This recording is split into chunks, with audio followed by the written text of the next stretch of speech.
मायावती ने रामचरितमानस विवाद को बताया एसपी बीजेपी की मिलीभगत।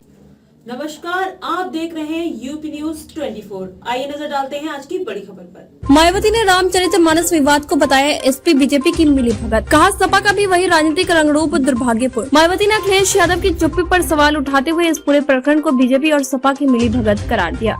उन्होंने कहा कि जाति और धर्म के आधार पर राजनीति करना बीजेपी की पहचान रही है, लेकिन अब सपा भी उसी रास्ते पर है जो कि दुखद और दुर्भाग्यपूर्ण है। उत्तर प्रदेश की राजनीतिक जमीन पर रामचरितमानस का मुद्दा लगातार गरमाया हुआ है। बीजेपी और सपा के मध्य चल रहे वार पलटवार के दौर के बीच मायावती ने भी टिप्पणी करके सूबे का सियासी पारा बढ़ा दिया है। बीएसपी चीफ ने अखिलेश यादव की चुप्पी पर सवाल उठाते हुए इस पूरे प्रकरण को बीजेपी और सपा की मिलीभगत करार दिया है। उन्होंने कहा कि जाति और धर्म के आधार पर राजनीति करना बीजेपी की पहचान है, लेकिन अब सपा भी उसी रास्ते पर है जो कि दुखद और दुर्भाग्यपूर्ण है। माइक्रो ब्लॉगिंग साइट ट्विटर के जरिए टिप्पणी करते हुए कहा कि संकीर्ण राजनीतिक व चुनावी स्वार्थ हेतु नए नए विवाद खड़ा करके जातीय व धार्मिक द्वेष, उन्माद, उत्तेजना व नफरत फैलाना, बाइकॉट कल्चर, धर्मांतरण को लेकर उग्रता आदि बीजेपी की राजनीतिक पहचान सर्वविदित है, लेकिन रामचरितमानस की आड़ में सपा का वही राजनीतिक रंगरूप दुखद व दुर्भाग्यपूर्ण है। सिलसिलेवार ट्वीट करते हुए बीएसपी सुप्रीमो ने कहा कि रामचरितमानस के खिलाफ सपा नेता की टिप्पणी पर उठे विवाद व फिर उसे लेकर भाजपा की प्रतिक्रियाओं के बावजूद सपा नेतृत्व की चुप्पी से स्पष्ट है कि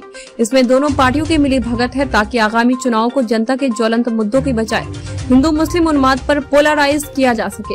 उन्होंने इशारों ही इशारों में अखिलेश यादव को नसीहत देते हुए कहा कि उत्तर प्रदेश में विधानसभा के हुए पिछले आम चुनाव को भी सपा भाजपा ने षड्यंत्र के तहत मिलीभगत करके धार्मिक उन्माद के जरिए घोर सांप्रदायिक बनाकर एक दूसरे के पूरक के रूप में काम किया।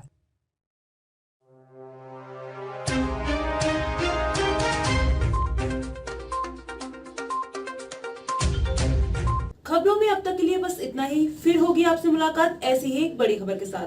तब तक के लिए नमस्कार और देखते रहिए यूपी न्यूज 24।